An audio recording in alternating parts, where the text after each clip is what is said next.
I've been waiting for others to join, but right now you guys are not online. We are to examine the concept of race and ethnic relations. Don't forget the field of sociology is a more complex field because it encompasses almost all facets of our lives. It covers all aspects of the society. Therefore, it is very important to examine all these areas on the basis of how it affects the society at large. What exactly is the subject matter of the field of sociology of race and ethnic relations? You know, one of the most important aspects of the field of sociology, like I said earlier on, is the field of race and ethnic relations. So, what exactly do we study under the field of race and ethnic relations? It encompasses the study of the social, political, and economic relations between races and ethnicities at all levels of the society. When we say at all levels of society, it implies that it's cut across all ramifications of the society. So this um, branch of sociology encompasses the systematic study of racism.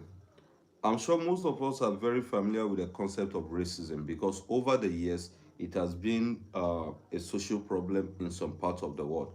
So it encompasses the study of racism, like let's say something like a kind of residential segregation, and also other complex social processes between different racial and ethnic groups.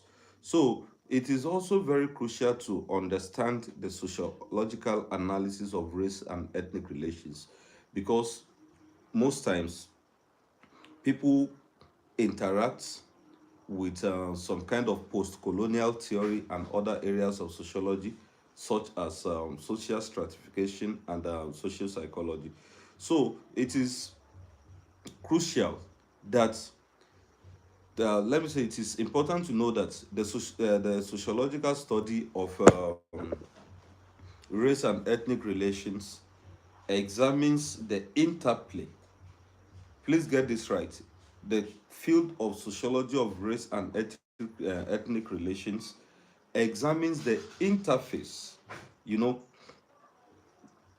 or interplay of social, cultural, or possibly historical forces in the formation of a structured system of inequality in which one racial ethnic group assumes a position of dominance.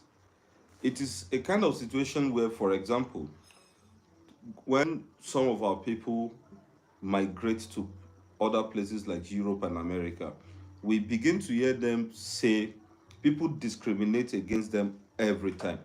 People try as much as possible to let them feel less of themselves. Why? Most of these issues are based on color, your origin, and some other factors that may be seen in those people. And when those factors are seen, they do not commensurate or they are not in tandem with what is obtainable in those societies that people go to. So there is always a general consensus among sociologists who study race and ethnic relations, and most times the concept of race and ethnicity are often used interchangeably. The concept of race and ethnicity is often used, you know, interchangeably. And each term itself, when I say each term, I'm talking about the concept of race itself and the concept of, you know, ethnicity. They have a distinct definition. A distinct definition in the sense that what they mean, what it implies, differ. They are practically not the same thing. When you say race, the concept of race, RACE, you are talking about a group of people who share physical characteristics, a group of people who share physical, characteristics. Um, it could be physical characteristics such as skin color, your hair texture, your facial features, and some other factors. But ethnicity itself refers to a group of people that shares certain characteristics such as language, ancestry, or culture. So, sociologists often note that the terms race and ethnicity are social constructions and not biological realities. When we say social construction and not biological realities, you need to remember in the works of Luckman and Berger, social construction of realities, that most of the problems we face in the society are socially constructed. They are socially constructed in the sense that it is the people, members of the society, that come up with factors that differentiate people, based on origin, language, skin color. I said race comes with physical characteristics. Physical characteristics like your hair texture, your skin color, your facial compositions, and some other things. Meanwhile, the concept of ethnicity just refers to a group of people who share possibly certain characteristics like language, culture, and ancestry. So, to cap it all, I've said and I repeat that the concept of race and ethnicity are terms that are socially constructed and they are not biological. So you need to understand that racial and ethnic groups that are excluded, that are excluded from the dominant group are relegated to positions of subordination. Whether you like it or not, when you find yourself in a larger social group and you are discriminated against, whether you like it or not, you find yourself as a subordinate. For example, there was initial contact of white European migrants, or let me just say, initial contact of Africans and the Europeans. It was practically a system of ethnic and racial stratification because the Africans were subjugated, they were made to feel less of themselves.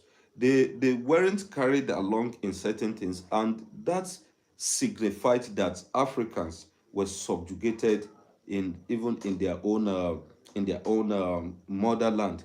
So, but from a general survey, when you look at it from a general survey, sociological literatures regarding the study of race and ethnic relations, when you examine it very well, you will find out that there are three explanatory frameworks, major three explanatory frameworks that can serve as examples. One is assimilation, two is internal colonialism, and the third one is racial formation. So each of these explanatory framework operates with a set of assumptions between racial, and ethnic groups. When we say between racial and ethnic groups, it implies that there is always a larger culture. So, and once you have a larger culture, definitely there is going to be a smaller culture within the larger culture that we call subculture. When you say subculture, subculture simply refers to a smaller culture that resides within the larger culture. What am I trying to explain in essence? What I'm trying to tell you is that the issue of race and ethnic relations can be understood from three frameworks: assimilation, internal colonialism, and racial formation. And of these um, each of these exemplary theoretical formations operates within, within the framework of assumptions, or trying to conceptualize the social relations or social relationship between race and ethnic groups and the dominant population at large. Therefore, it is important that we put into consideration the impacts and, let me say, the social structure that plays an integral role within the social location. For example, place and position that people occupy within the society. And you need to also understand that your social location is a result of your cultural values. Not only your cultural values, but the norms that comes with the values from time to time and over a particular period of time and in those places that you live. Cultural effects, or let me just say culture at individual level, affects personal and social development, including the way people think or behave. That's why in the field of sociology we say that man product of his environment. The society where you are trained, the society where you were socialized, whether you like it or not, you automatically become, a serving member of such society. You can't escape that. You can't escape that. So, in the course of defining race, I've said it, and let me say it again, that people often mistaken the concept of race, for ethnicity. And those two terms have distinct meanings according to sociologists. They are two different meanings. Sorry, they have two different meanings. You know, in as much as the idea of race refers to superficial, sorry, as we move on, if you have any question, you can always drop the question in the comment section. So the moment I see your question, I can easily respond to those questions. Please, class, please, as I'm explaining, be dropping your questions in the comment section. So I was saying that the idea of race refers to, it's, let me just say, it encompasses the superficial physical differences, like I pointed out earlier on, like your facial composition, your ear texture, your culture, and some other things. So superficial differences that your society or another society considers significant, but ethnicity only describes a shared culture. So there is always a social construction of what ethnicity and race implies. So if you go further, you agree with me that many scholars, especially there are those we call classical theorists of race and ethnic relations, classical theorists of, we have people like W.E.B. And we have people like Karl Marx, we have people like Booker T. Washington, we have people like Max Weber. Then we also have modern theorists like Eduardo Bonilla Silva. We have people like Denis Ferreira da Silva. We, the field of race and ethnic relations have developed over the years and across the world entirely. There has always been a disciplined development by countries of the world as regards to the concepts of race and ethnic relations. Why? It is because societies differ. If you remember the concept of cultural diversity, that there are societies of the world are diverse in terms of norms, values, and everything. And let me take you back again. We said, and I repeat, that man is a product of his environment. You can't escape that. You will forever remain a product of the society you live, because the culture, the way of life, and the sense of belonging is going to have a whole lot of impact on you. So you need to clearly understand that one of the most important social psychological findings. Let me take you back to social psychology briefly, where we said it implies that social psychology examines the impact of group on individuals' behavior.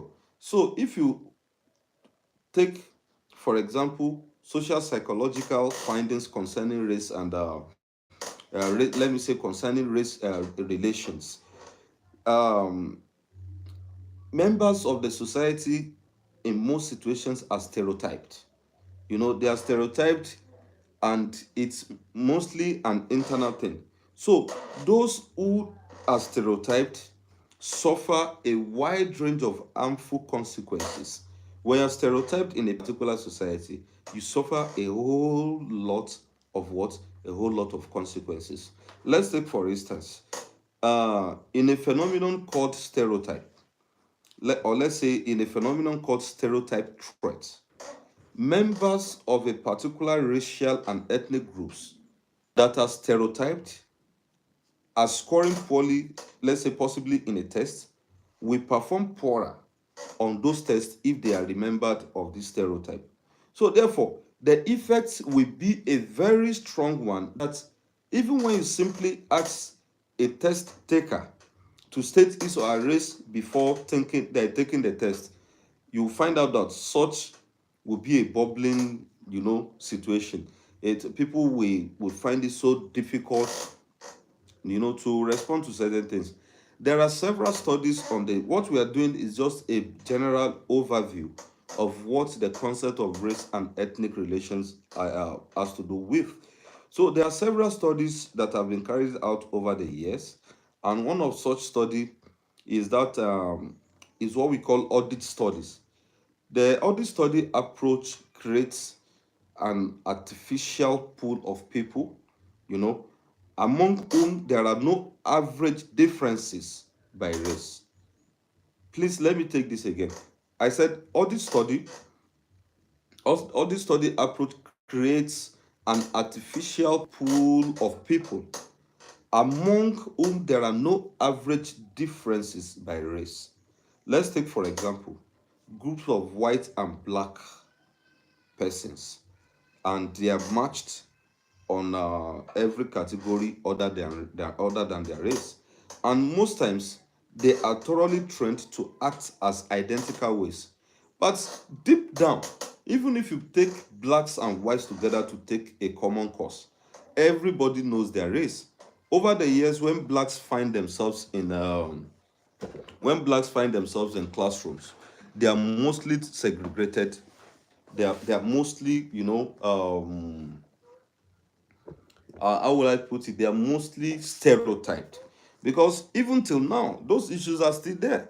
We watch videos online, we see instances where people are bullied, especially blacks, because the concept of race and ethnic relation, if you are to examine it very well, it has affected blacks, and other it has affected the blacks than it has affected other people in the society. So you need to understand that race and ethnic is a major social problem in the world today.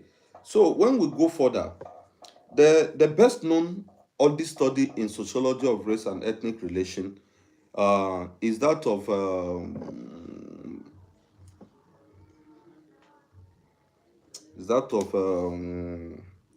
I think the mark of a criminal record, the mark of a criminal record by Harvard University. Um, there was this sociologist, we call him Deva Pagan. The study compared job prospects of black and white men who were recently released from jail.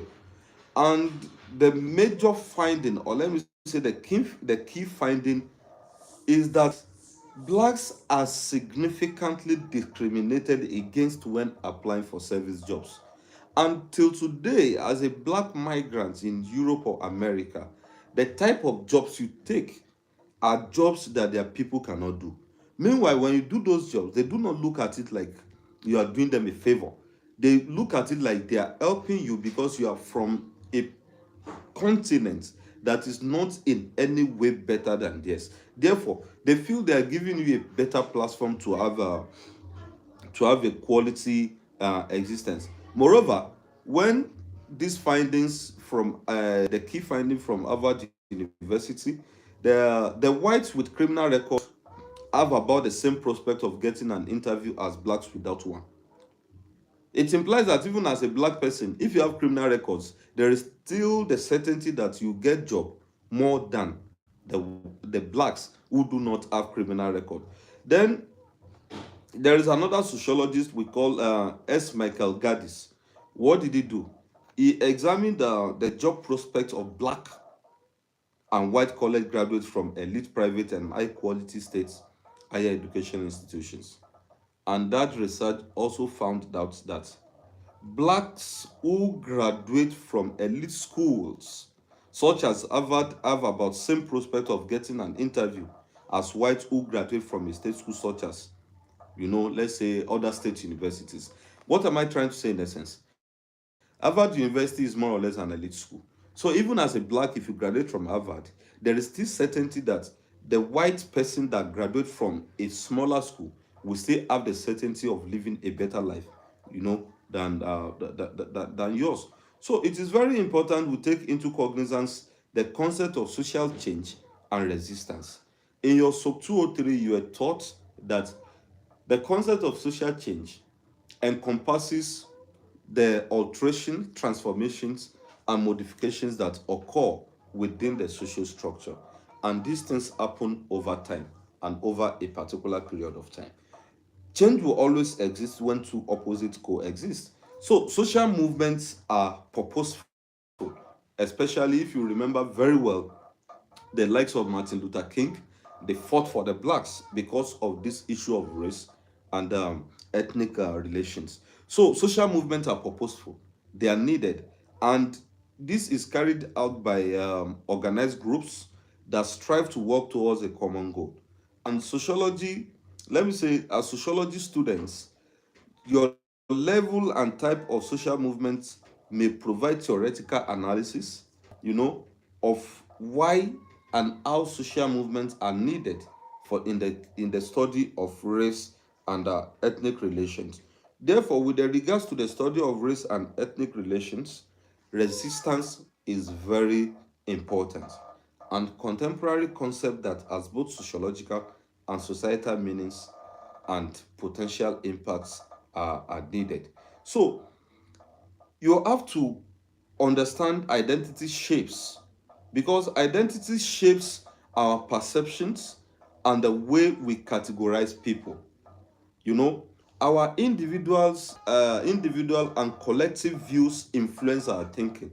There is no doubt about this, that your individual, thinking and your collective perceptions, views about certain events of life is definitely going to influence your thinking. But regardless of our personal, cultural, or universal identity, people naturally focus on traits, values, behaviors, or practices, behaviors people identify with and possibly have tendency to dismiss those they do not. So you need to understand that the concept of race and ethnic relation falls under the under social justice studies because there is no social justice in as much as race and ethnic issues continue to be rampant in societies of the world. So we need to understand that in societies of today, we need to put into consideration the effects of race and ethnic relations. In the work of Karl Marx have contributed immensely to the field of race and ethnic relations because Marx described the society as having nine great classes because of having classes rather, because we have the capitalist class and we have the working class. So with the middle classes falling in behind, one or other as they see or as you deem it fit or necessary. Marx now hoped that the working class would rise up against the capitalists in an attempt to stop exploitation of the working class. So he blamed part of the failure to organize on the capitalist class, because capitalist class over the years have always separated the black and the white laborers. That was long ago, and even it's happening because we are now in a stage of new colonialism. So this separation, specifically between blacks and whites in America and in other places in Europe, contributed greatly to the field of sociology of race and ethnic relations. So Marx attributed capitalist contribution to racism through some forms of segmented labor markets and racial inequality of earnings. But in the works of Max Weber, Max Weber actually laid the foundations for a micro sociology of ethnic relations beginning in 1906, because he argued that biological traits couldn't have or never will be the basis of a group foundation unless those issues are conceived as a shared characteristic. So it was within this shared perception that that common customs create and distinguish or differentiate one ethnicity from another. So this differs or is completely different from the views of many of Max Weber's contemporaries who believe that an ethnic group was formed from biological similarities alone, apart from social perception of members of a group. But like I said, we have modern theories like Eduardo Bonilla Silva. Eduardo Bonilla Silva is still a present professor of sociology at Duke University, and he is the president of American, I think as of 2018, he was the president of American Sociological Association. He received his PhD from University of Wisconsin, Madison, which is where he met his mentor, Charles Carmick, of which Carmick believed in him and told him that just before graduation, he should stay in the states that will contribute greatly to American sociology. So it was not until late 1980s when Bonilla Silva joined a form of student movement calling for racial justice at the University of Wisconsin that he began to work in his race. So he wrote a book, Racism Without Racists. So what did he do? He discussed overt racism, which he referred to as new type of racism.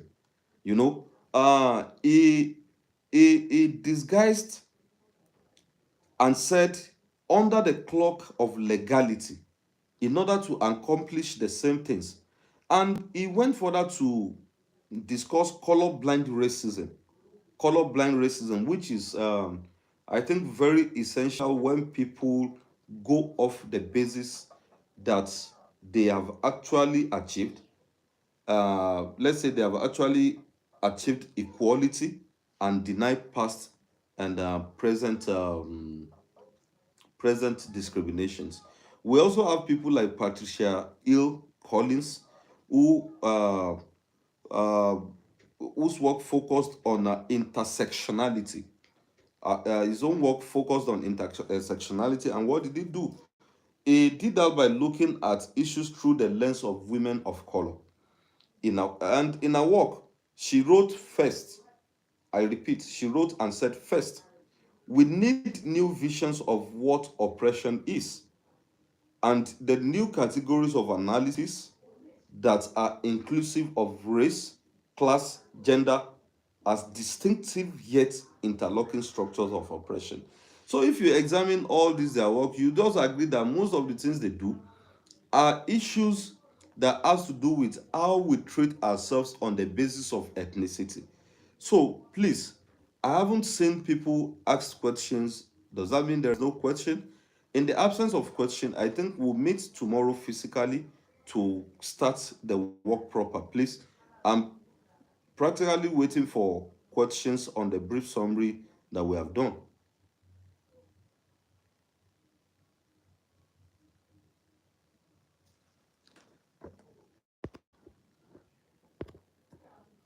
Class, please, are we together? So, in the absence of no question, I think we can bring the class to an end. And when we meet physically, we try to, you know, examine other, try to examine other parts or other aspects of what we have done so far. Therefore, it is very important to understand that the concept of race and ethnic relations cuts across all societies of the world. It cuts across all societies of the world. For the sake of those who are not online with us, you can revisit and just listen to the brief summary pending the time we meet to discuss larger issues. Thank you very much.